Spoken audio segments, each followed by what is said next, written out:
Queridos amigos, sejam bem-vindos a mais um vídeo no canal Poptopia. Eu sou o Daniel e hoje vamos para mais um review de X-Men. A edição número 65 chegou por aqui e essa edição ela marca o início de um arco já há bastante tempo alardeado, Os Pecados de Sinistro.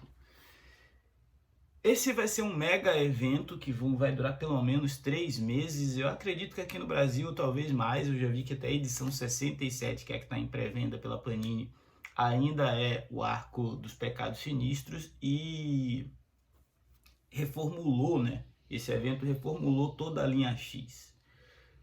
Parecido com o que aconteceu durante a Era do Apocalipse, nessa história que está sendo contada aqui magistralmente, diga-se de passagem, pelo Kieran Gillen, a gente vai ver uma nova realidade alternativa a partir de eventos que se desencadearam ali no título Imortais, X-Men Imortais, escrito pelo Kieran Gillen, que era focado no Conselho Silencioso de Krakoa.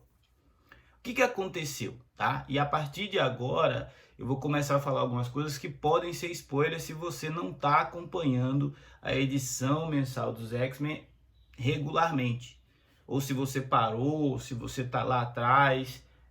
Não tem como falar de Pecados Sinistros sem fazer referências claras a alguns eventos recentes. O primeiro evento recente é necessária a leitura de Legião de X. Eu tinha entendido que a Legião de X, que foi publicada aqui pela Panini em uma única edição, seria uma edição publicada apenas para o título não ficar inédito no Brasil, mas ela traz, por exemplo, a apresentação da Madre, né? E também ela traz um início de transformação no Noturno. O Noturno é um dos membros mais emblemáticos do Conselho Silencioso, porque ele, junto com a Tempestade, faziam ali uma espécie de oposição. Ele, a Tempestade e o Professor Xavier, eles eram a voz dos mutantes do bem naquele Conselho Silencioso já tão corrompido. Acontece que a gente não fazia ideia do quão corrompido o Conselho Silencioso estava. Por quê? Porque para fundar a nação mutante com aquela tecnologia da ressurreição, o Professor Xavier e Magneto lá atrás fizeram um acordo de utilizar uma base genética do Senhor Sinistro. Essa base genética que ia permitir a ressurreição de mutantes que já tinham sido mortos há muito tempo, que tinham sido assassinados, que estavam desaparecidos, enfim. Sinistro tinha o código genético deles, Xavier fazia backup das suas mentes e os 5 traziam eles de volta. O que eles não sabiam é que Sinistro viu nessa utilização da base de dados deles uma oportunidade de inserir algo dentro desses novos mutantes que renasciam. Então, toda vez que o Wolverine morria, o Fera, a Dominó, lá na X-Force, ou mesmo o Professor Xavier, que já foi assassinado algumas vezes, a Jean, todos esses que tinham algum contratempo, em algum momento, quando eles voltavam, o Sinistro injetava alguma coisa dentro deles. Para quê? Para que, à medida que eles fossem passando pela ressurreição, e os mutantes passaram muitas vezes pela ressurreição, isso foi ponto de crítica de alguns, falavam, os mutantes não morrem mais, perdeu a graça e tal. Eles voltavam com um pouquinho mais corrompidos por aquilo que o Sinistro plantou. E o que o Sinistro plantou dentro dessa base genética? O próprio Sinistro. Então, por isso que Os Pecados de Sinistro é o título dessa HQ e dessa nova fase, e uma das histórias se chama Tudo é Sinistro, porque os X-Men começaram a perceber lá durante o Dia do Julgamento, que foi aquele arco lá com os Vingadores e os Eternos, que o Senhor Sinistro estava tramando contra a Ilha de Krakoa, inclusive utilizando o que ele mais sabe fazer, que é conspirar e clonar, né? Ele é um especialista genético, então ele estava clonando a Moira MacTaggert desde quando ele descobriu que ela tinha o poder de resetar a realidade.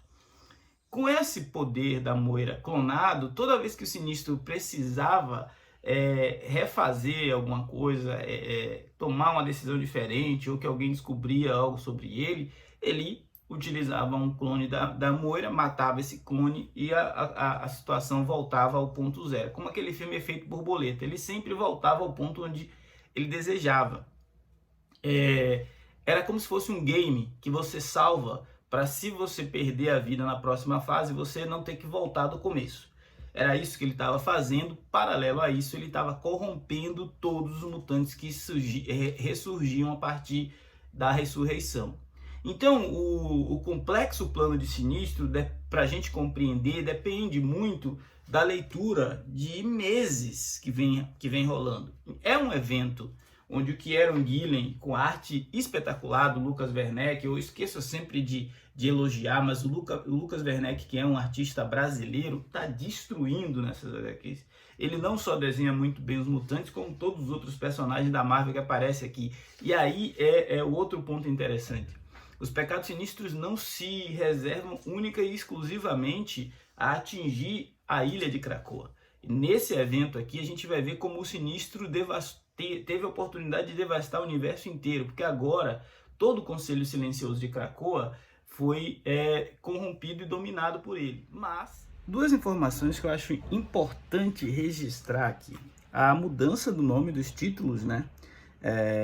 A gente tem nessa edição X-Men Imortal número 10, depois vem Sins of Sinister número 1, que é a minissérie principal, depois tem Storm and the Brotherhood, ou seja, Tempestade e a Irmandade de Mutantes, que vai substituir o título dos X-Men Vermelhos, e Nightcrawlers, que é o título que continua o Legião de X, que são os Noturnos. E eu falei sobre as quimeras, ou irei falar sobre as quimeras também. E as quimeras, elas são as misturas, né, de poderes mutantes. O Sinistro sempre foi citado como um homem que ia criar criaturas abomináveis. E essas criaturas abomináveis iam misturar diversos mutantes em um só. Um dos principais mutantes que ele utiliza para mesclar com os outros é o Noturno. Então aqui a gente vai ver o Noturno misturado com o Colossus, a gente vai ver o Noturno misturado com o Wolverine, o Noturno misturado com o Fera, tudo isso para atender aos interesses do Senhor Sinistro, né? Ao longo do tempo, porque essa é uma saga que vai acontecer ao longo de acho que 1000 anos. A gente está nessa edição aqui, a gente vai ver os primeiros 10 anos, depois 100 anos, e depois chega nos 1000 anos, muito parecido lá com a experiência narrativa de House of X e Power of X. Então, o que a gente tem, na verdade, nessa nova saga é uma consequência direta do Professor Xavier, do Magneto, terem fundado uma nação na qual os vilões tiveram um assento à mesa. Então, Mística, Sina, Senhor Sinistro, Êxodos, todos esses caras vão ter um papel a desempenhar aqui nos Pecados Sinistros. E isso foi um fato de estranheza quando Krakoa surgiu, lá com as ideias do Hickman, né? De dar ali um perdão para os pecados desses mutantes, trazer Dente de Sabre, por exemplo, que logo depois foi jogado no buraco, enfim. O que acontece é que Tempestade, ela se tornou muito mais uma mutante de Araco, que é o planeta Marte, povoado pelos araquianos, né?